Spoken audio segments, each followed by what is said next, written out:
Hello and welcome everyone. My name is Tadeusz Wesolowski and I welcome you to another Pretzel Talk. Today we're going to do it a little bit different. I have a few really exciting guests. If you saw the advertisement, you know that we are going to look at how do you turn a lemons given by life into delicious lemonade that serves the world. Let me introduce the guests. Without further ado, I'd like to welcome to the channel Meriam Boldewijn. Hello, Meriam. Welcome. Hello, I'd like to everyone. Thank you, introduce Ted. Sarah Jefferis. Hello, Sarah. Welcome. And last but not least, Ashley Jackson. Hello, Hi. Ashley. Welcome. Good. Hi, how are you? Thank you so much for agreeing to do this pretzel talk. I have to say that the excitement is real. I have been so inspired by every and each and one of you, but I just want to make sure that people know what is it that you do, and then we'll dive into the subject. So I'd like to ask Meriam if you could just say a couple of words who you are in case if whoever's watching it doesn't know you yet. Thank you. My name is Meriam Boldewijn. I'm a devoted wife, a caregiver advocate, motivational speaker, and author. So that's Meriam. Fantastic. Ashley, why don't you jump in and say a little bit about yourself to those who are just joining us to watch? Yes, thank you. My name is Ashley Jackson, and I'm from Ohio, OH, to anybody listening from the great state of Ohio. I am a wife, world traveler, caregiver advocate, special event planner, owner of Timeless Dream Events, and a newfound author of Lost Travel Found. Fantastic. Ooh, so excited to have you here. And again, last but not least, Sarah, do you want to introduce yourself to our viewers? Sure. Thank you for inviting me to join on this fabulous conversation. I'm Dr. Sarah Jefferis. I am a writer, editor, and CEO of my own business called Right Now. And I have the enormous pleasure of being the writing coach for Ashley and Meriam. And it's such a great joy in my heart when they say author and the name of their text, which if you haven't read their books, you need to get on that because their books are amazing. Agreed. I just want to acknowledge everyone who's just joining us to watch. Welcome everyone. We're so delighted to see you here. We're so delighted you're joining us. I see in the comments Shirley and Veronica are saying hello to everyone who's going to join in a second. Make sure that you pop things into the chat, in the comments. Make sure that you ask any questions. We'll try to squeeze in as much as we can just to make sure that we honor your question and curiosity. Whoop whoop. There we go. There's a book. Now, I just really want to start by saying what I said in the promotional of the post, that when life gives you lemon, you really have a choice, right? You can go sour about it, or you can turn it into a lemonade.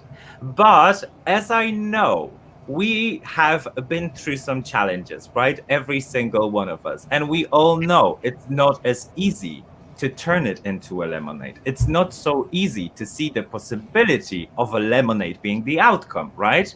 So, because Sarah, you are right. You were the writing coach, but you are also a published author, right? Yes. So yes. you have also written your work. Yes. Ashley, you've turned your extraordinary experiences in life into a book that is now available. And so did Meriam. So I am just wondering, what made you turn it into a published book? What was the point when you decided that, you know what, I am bigger than this and I am going to share it in a published version? Why don't you hop on that, Meriam? What made you turn that situation into a published shared story with the world? Let me share my story in just 30 seconds. I'm the caregiver to both my husband and my brother. My husband suffered from kidney failure, was on dialysis, and in those years, I burnt out. It's burnout. It's nasty. It's a place you don't want to be. And this happened 20 years ago. And I discovered that you don't hear stories of caregivers. You often hear the story of the patient, but I decided that it's time that you hear the story of the caregiver. And I decided to write a book about my story because I know I can help other caregivers and non-caregivers to let them realize that they are not alone and that there is light at the end of the tunnel. But the question is, are they willing to see the light at the end of the tunnel? And that's why Caregiver 2.0 from Burnout to Powerhouse is for everyone, but especially caregivers. This is so beautiful. Now, if anybody hasn't seen our Pretzel Talk with Meriam, you can just go back and watch a fuller version where she shared a little bit more about this story, which is such an incredible inspiration and just shows the resilience. And Ashley, I'm really curious, what was it about your experiences that really led you into this idea of turning it into a book, like, to write it out? Because it takes a certain amount of courage to bear yourself out there like that and speak about personal experiences, but also really to be seen for those vulnerable moments. I would definitely say it takes a lot of courage and push. And I see Sarah laughing. I see Sarah laughing. that woman right there had to push me a lot because it's very hard to go in that space where you're trying to keep all those emotions to yourself. You don't want to share them because they hurt, but there's something so rewarding in sharing that pain, because I was able to turn my pain into my purpose. So, I am a caregiver to my husband, who was diagnosed with a rare cancer in stage 4, had a 35% chance of survival. And that was my pain point. I was 31 years old and didn't know what that looked like. I didn't know who to turn to, nurses and doctors. Yeah, sure. But I didn't know who else, because I didn't know anybody else my age that was doing the same things or having to walk the same path I was. So my book, Lost, Travel, Found, is my story, sharing my in hopes that it will help someone else, whether you're 31 years old, 61 years old, 18 years old, because you never know at what point in your life you may have to become a caregiver. I love that. I absolutely love that. And I really love, I've familiarized myself with both of the books, so I'm fairly familiar with them, but I really love how what a unique take you do have on it. And I think that one of the biggest powers is that it's not an exactly a self-help book, right? It's not a memoir. It's not an instructional book. It's a powerful story that takes you into somebody's life and really show you a real application of what it means. And I'm so excited for both of you to be on this journey and to share that with the world, because I think it's incredibly important that people see more and more of that, where it's not just a theory, it's not a list of instructions, but it's actually somebody showing the story, because that's very empowering. But I'm sure that what you said, that it needed a push, right? Let's go to Sarah. Sarah, how was it pushing those two ladies to get the work done? That's so funny, because I'm not sure I would use the word push. I would say I asked really hard questions and then waited. And I assigned a lot of homework. So maybe the homework felt like pushing. But I noticed in both Meriam and Ashley that each one of them had really hot sentences, really powerful points, hot sentences that they had to get across. And so then I would just ask them to say more about that, or have more details, or show the reader what happened in the hospital room or what happened in the doctor's office, so that the reader could feel the scene and be there with them when they received the news. So maybe gently pushing, but both Meriam and Ashley also greatly taught me, right? Like I'm a widow and a solo mom of 2 girls, so I'm a caregiver too, but that's not something I would have said really necessarily until I met these Yes. fabulous women, right? So they taught me a great deal about how to take care of myself and be a better mama and be a stronger caregiver, even as I think I encouraged them to write the hardest sentences possible that I knew they could do and to finish. So maybe the push part was in finishing, because sometimes when we write a book, we want to stop. Yeah. Right? I'm sure. Especially when we're near the end. We really want to stop and go, I don't know, maybe not so much, right? But in fact, when we are close to the end, we are actually at a really important point to keep going. And I just wanted to say that it's so nice to see Rose here and Grace and Verona. Thank you for your fabulous comments. And I noticed that Margaret was there as well from Ride and Shine. So lovely to see you all here. And thank you so much for joining us. I love what you said there, Sarah. And I think that it's so important. I'm sure that it was probably like that for the both of you, there, ladies, Meriam and Ashley as well. You know, you said that in this reflective moment, you realized you were a caregiver, right? Although you would have never, said that about yourself. No. I think that there's a huge power, not only in that work, but I'm sure also in writing a book. And let's be honest, right? Not every single one of us in here wrote a book. Not everybody in the audience is writing a book or might write a book. But I am sure that at least most people have written some notes, have written some diaries, scribbles, I don't know, some notes in the book at the back of your notepad or something like that, something that inspired you. And I would really like to touch on that because I am really interested how much of a challenge or a help was it to write about your stories, to write about those moments. Sarah said that, she was encouraging you to go into those moments. And in a way, I suppose it's revisiting those experiences, right? It's reliving those experiences. I'd love to hear a little bit about that from maybe Meriam, if you want to go first on that. How was that for you? Like, was it difficult or was it actually helpful putting it into writing? Sometimes it was a bit difficult. And I remember the first time when I was writing the story about my mom, my late mom.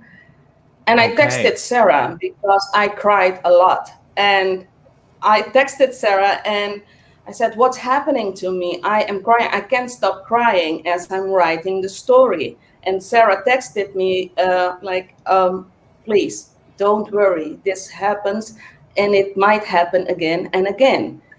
It's a kind of therapy, and it's okay. Please know that it's okay. So I'm really grateful that I texted Sarah because I told Martin. Martin saw that I was crying, and he also told me, I think it's okay for you to cry. So yes, I cried a lot while writing my story, but I also laughed a lot while writing my story. There were moments of joy. There were moments of sadness because I was reliving the moment. So yes, writing is therapy as well. But I also considered writing as moments of self-care because I closed my door. The do not disturb sign was on because it was my time. Yeah. I love that. I really love that. And I'm really curious.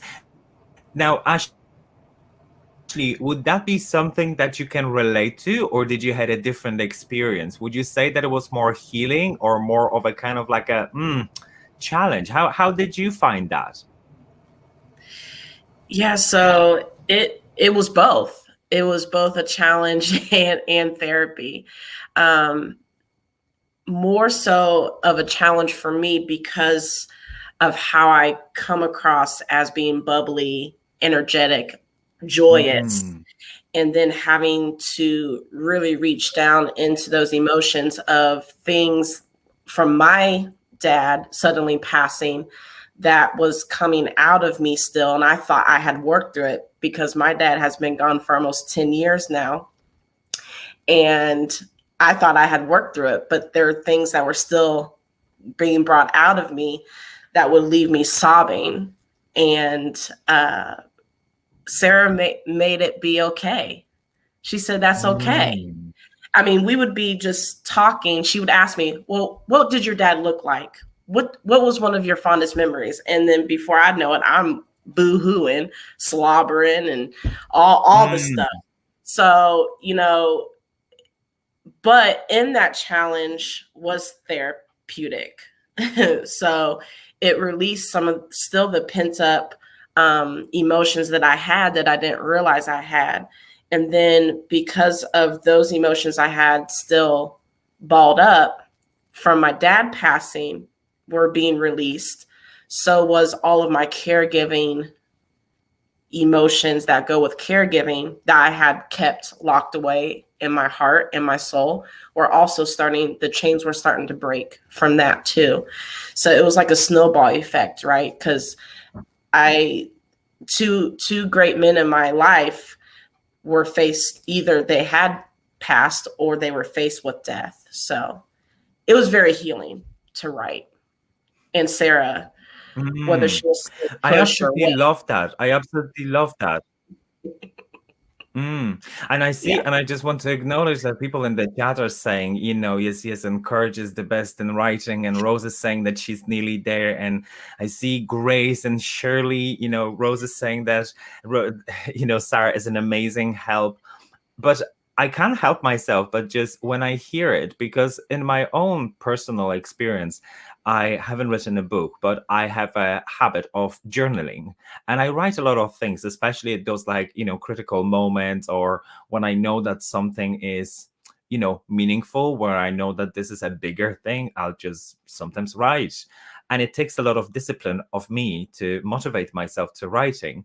But in what you're saying, I hear that a lot of it was a healing moment for you to revisit those things, right? I think that we all have a tendency to label experiences and memorize what they meant at that time and make a certain meaning of them. And then it's like reading a book second time or third time, right? You read it and you suddenly your perspective changes and you view things differently. And I want to ask you, Sarah, because it is really incredible how both ladies are saying that it was a great experience, right? It was challenging at times, reliving those experiences, but it was also really healing. So you do seem to have, you know, two-faced role there, right? So you're a writing coach, so you guide them through this journey, and you're also guiding them as a sort of, you know, a guardian and a therapist. How does that work for you, for example? Like, how do you view this process of healing? Yeah, that's a great question. I want to be abundantly clear. I am not a licensed clinician. I am a writer, and my degrees are in writing. And I have attended a lot of workshops on writing as therapy and writing as healing. And I definitely believe in the process of writing. I actually think memory is medicine, that if we remember, we can put back together the pieces that were divided. So as in like return, and member as in body parts, right? So when we recall or remember, we can go back carefully and put back the pieces that might have divided us, or put back the memories that might have broke us. And in order for our growth and our strength to move forward in the process of writing, or just in life, I think we have to go back to move forward.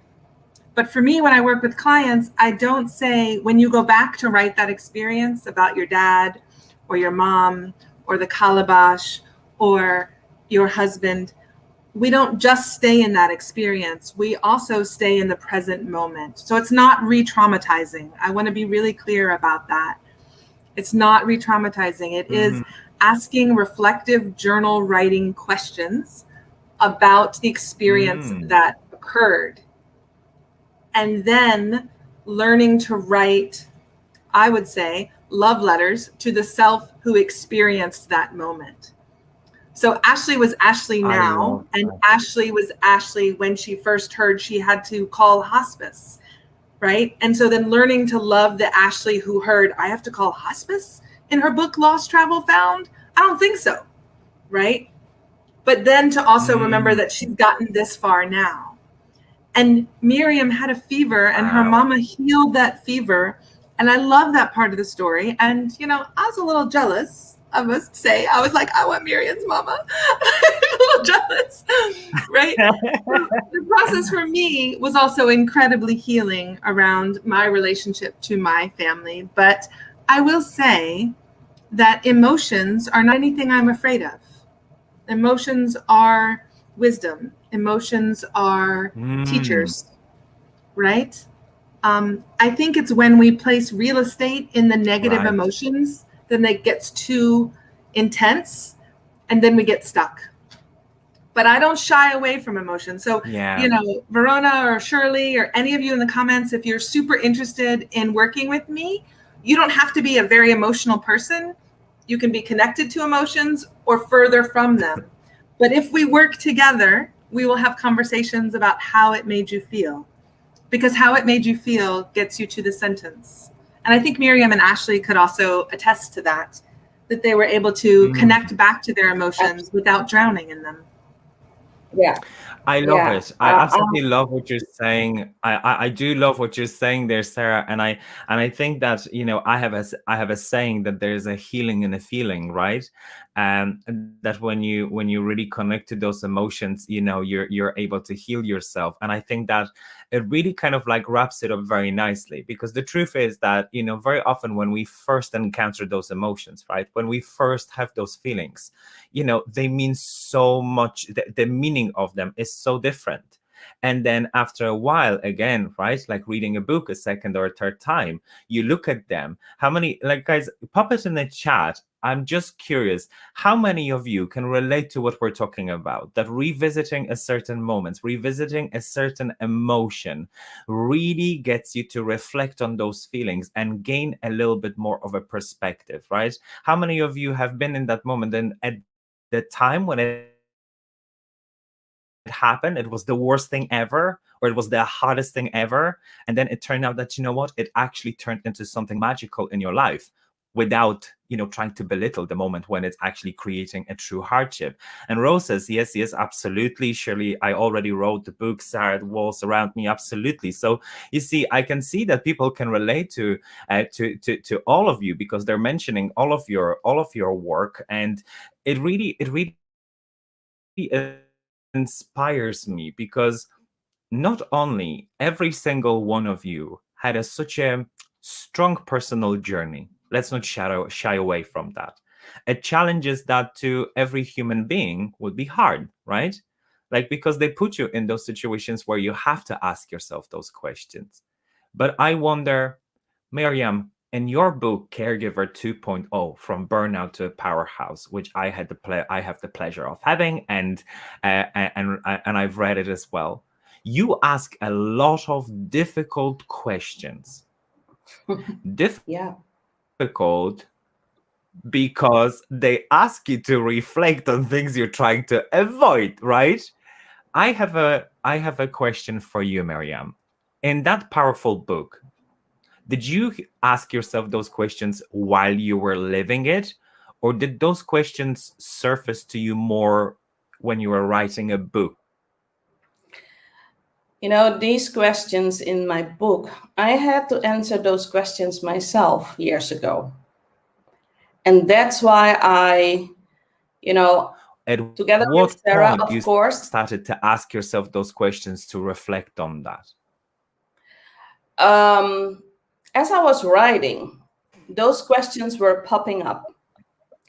And I decided, together with Sarah, of course, as my writing coach, that I needed to ask the reader these questions too, because the answer of these questions helped me get to the next level of Meriam, the better version of Meriam, the transformation from caregiver 1.0 to caregiver 2.0.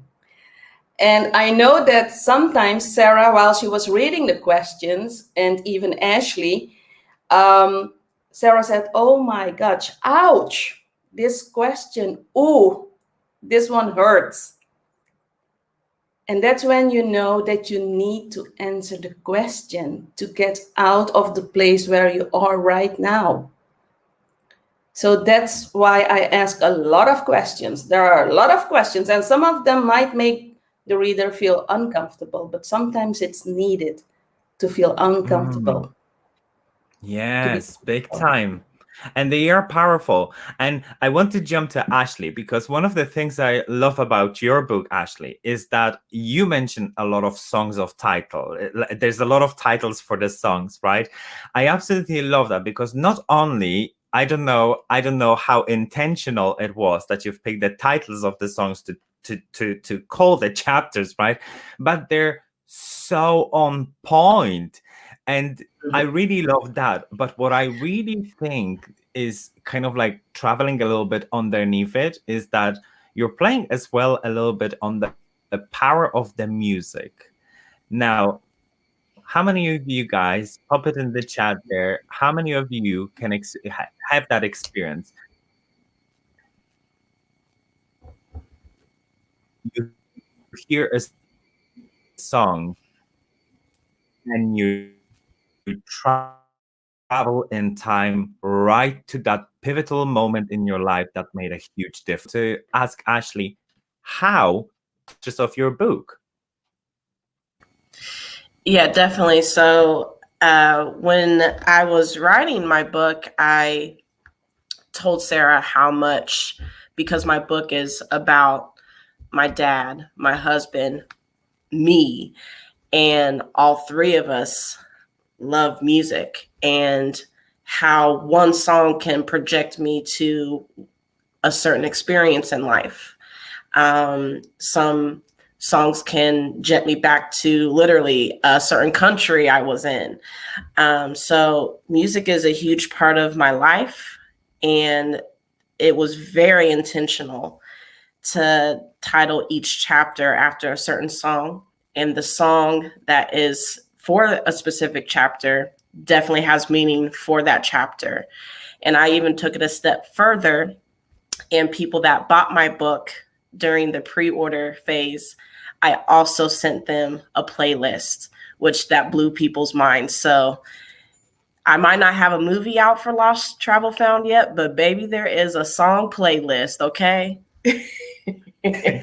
I love that. I love that. And I think that it's very powerful, because it reminds me, like when you watch a movie and then you just download a soundtrack, right? It just makes you revisit those moments in the movies there as well. Sarah, writing is a big task, really. When we ask ourselves, we write notes every day, right? We type things on the keyboard, scribbled on a sticky. We write throughout so much of our life.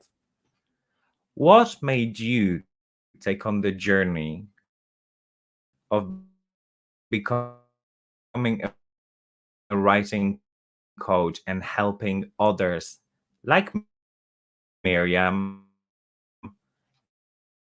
like Ashley, writing their own song?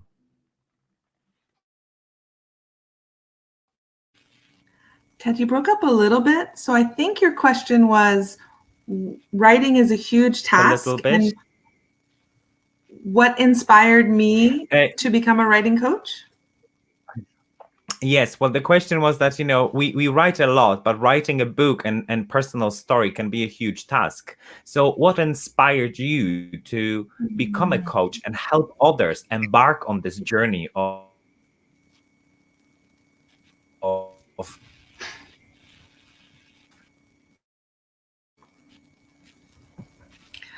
So I think he's asking me what inspired me. And I would say, of course, I started writing myself. Like, I'm a poet and an essayist, and I just finished a novel, which I'm hoping to sell. And I understand very early that there's so much that's possible on the page. And as a kid, I could say things on the page that I could never say out loud. So the page gave me permission to be brave, brazen, rude, funny, happy, joyful, confrontational. Like the page was like all this possibility. It also allowed me to re-enter a moment and have it turn out differently, like to rewrite an event. It allowed me to create the possibility of what I wanted to happen, regardless of what actually happened. And in doing that, I learned that writing was a kind of freedom. And so, I mean, you know, both Ashley and Meriam know my story, but I am first gen and education saved my life. And I had people who said to me, you can write. And, you know, I failed my first year of college and I still got a doctorate. So if any of you have failed a class, don't even be like, that's the end, because it's not the end. I passed English class. I knew how to put sentences together. And then I learned college, and then I learned graduate school. And then after graduate school, I was teaching in higher ed. And I saw more and more that if I helped someone one-on-one with writing, they had a moment of freedom too. They had a moment to rewrite a story. They had a moment of healing. And I really found that that was my purpose. That was my gift. I love language, and I am so close to words because I think that our words reflect also what's in our heart, but also connect us to the divine. Oh, Ted's back. I love it. That's back. I love this. My sincere apologies for the connection issues, but I think it's down to the super, super hot weather today where I'm living. That the internet, I think that the cables are just overheating. But yes, well, I'm going to have to catch a replay now to hear what.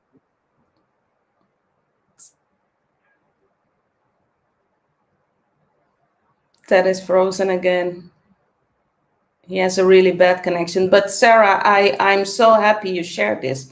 As you were talking, I do recognize every, you know, I can relate because Ashley and I, you know, we are on a mission to reach as many caregivers, to help them, to let them know that they are not alone. And, you know, we started off a couple of months ago, right, Ashley? I think 4 or 5 months ago, we started with doing interviews and trying to reach as many caregivers as possible. So yes, you know, we speak from the heart, and it's so wonderful for caregivers, for fellow caregivers, to know that there are caregivers out there who speak their language and who are there to support them, and who, you know, I feel amazing when I know that I've helped a fellow caregiver. Not only fellow caregivers, but everyone, you know, help them get to the next level, help them become a better person, help them enjoy life, because caregiving is challenging both mentally and physically. So Ashley, if you want to add something to this, please. Oh yeah, definitely. People see us coming from a mile away. They're like, oh, here go them ladies. Yep, we're back. And we are on a mission. So whether you've heard our story once or 100 times, we are here to leave an impact. Both of our books is just an extension of that impact. I mean, I tell anybody that asks about Caregiver 2.0, Meriam has the blueprint for caregivers. Literally, she lays it out. Literally lays it out for you. From going burnt out to becoming your powerhouse that you not only need for the person that you're caring for, but more importantly for yourself. Because I'm a big advocate of, if I can't take care of my own body, I can't take care of someone else's body. So if I let my body run down, I can't take care of my husband, and ain't nobody gonna take care of my husband like I do. You know, Lost, Travel, Found. My book is an extension of my path, you know, with the grief and caregiving that goes hand in hand, and this journey towards healing. You know, after working with Sarah, I am proud to say that I'm still continuing on this healing journey, because grief and caregiving really truly never end. You just, it changes, it morphs into something different, and you just heal from it, right? So you just keep on this path, on this journey. And that's what I'm doing. And I'm writing it out with my sister in arms, Meriam. Even though we have oceans and continents in between us, we are still on this path to help as many caregivers as we possibly can. This is so powerful, and I love Absolutely. what you I love what you said there. And yes, when it comes to that part, magical connection, I love what you said, that you know the caregiving and a grief never ends. It's a journey, right? It's an evolution, and you know, and you just grow as a person. And I cannot say how proud I am from all of you, really, you know, for putting yourself out there, you know, for braving yourself and sharing those vulnerable moments, because I know that in both of your books there's a lot of moments which are very private, which are intimate in a way, because you're expressing yourself and you're really exposing your vulnerability, those moments of feeling lost, feeling frustrated, which, you know, bouncing back to what Ashley was saying earlier, right? Like the challenge of knowing that you have a certain image of being bubbly and happy, and suddenly you're opening up and saying like, well, do you know what? I haven't been always like that. There's moments in my life where I felt low, where I couldn't see light, where I couldn't motivate myself. And, you know, for Meriam to really open up about the frustration of the feeling lost, of the anger, where she doesn't know about those diagnoses, the frustration with the system and everything that's happening, that you just don't know how to wrap your head around you, because it feels like a bomb was just dropped into your life, right?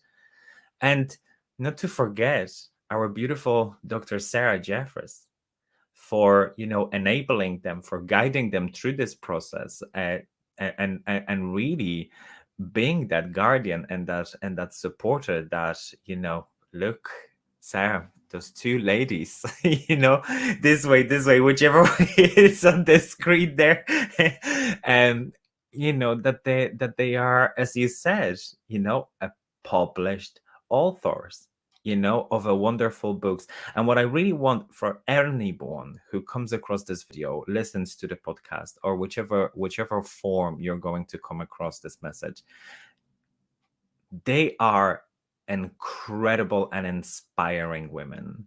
You see the outcome of it today. Beautiful women in the full glory, standing in their light and a confidence, but they had such a journey to go through.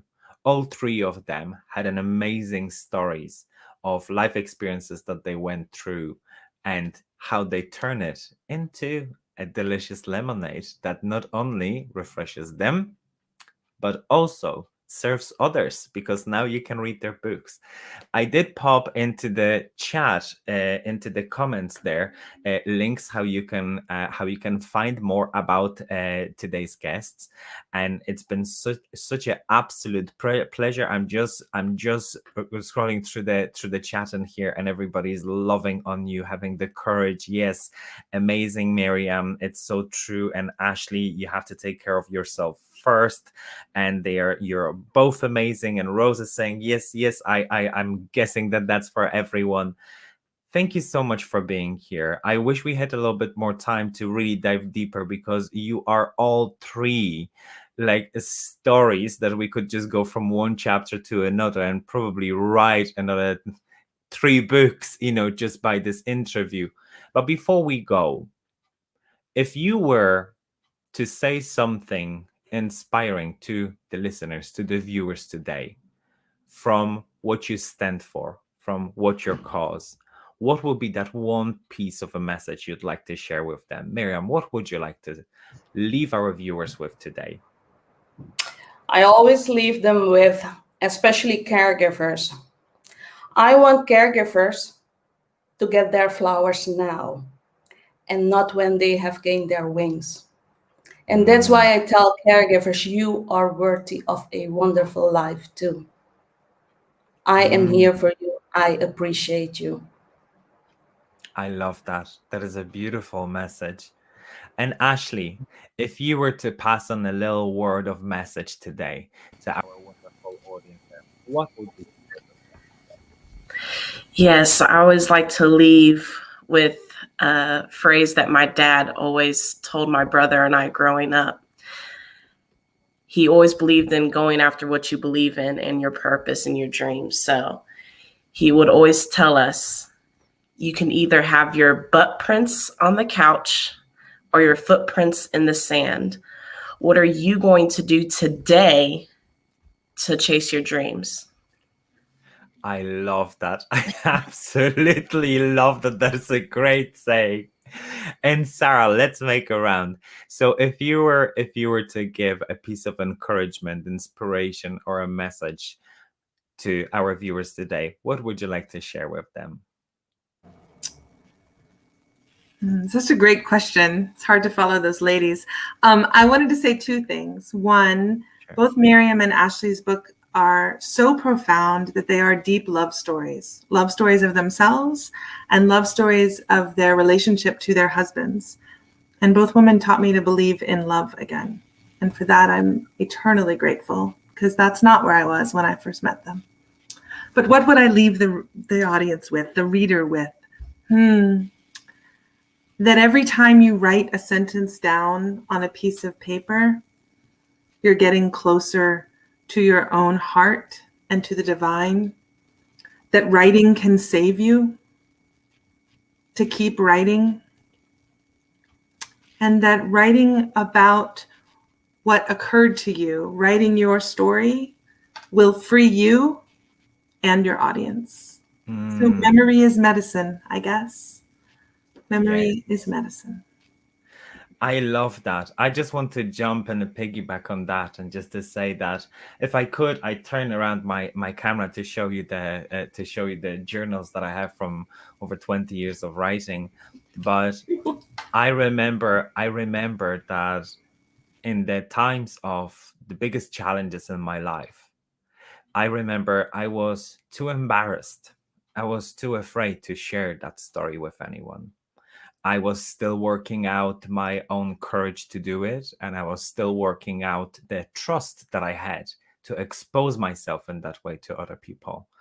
And writing, although it wasn't never with a name of writing a book, it was a sort of a confession to myself, a little check with myself, how I felt about it. And in many ways, it was so therapeutic, as you have all three said, of reviewing how I felt, what I've lived through, and many times appreciate myself for still standing here, for not giving up, and sometimes catching myself that I was silly. But no matter what it was, as Sarah said, it always brought me closer to my heart, and it kept me grounded. So consider that.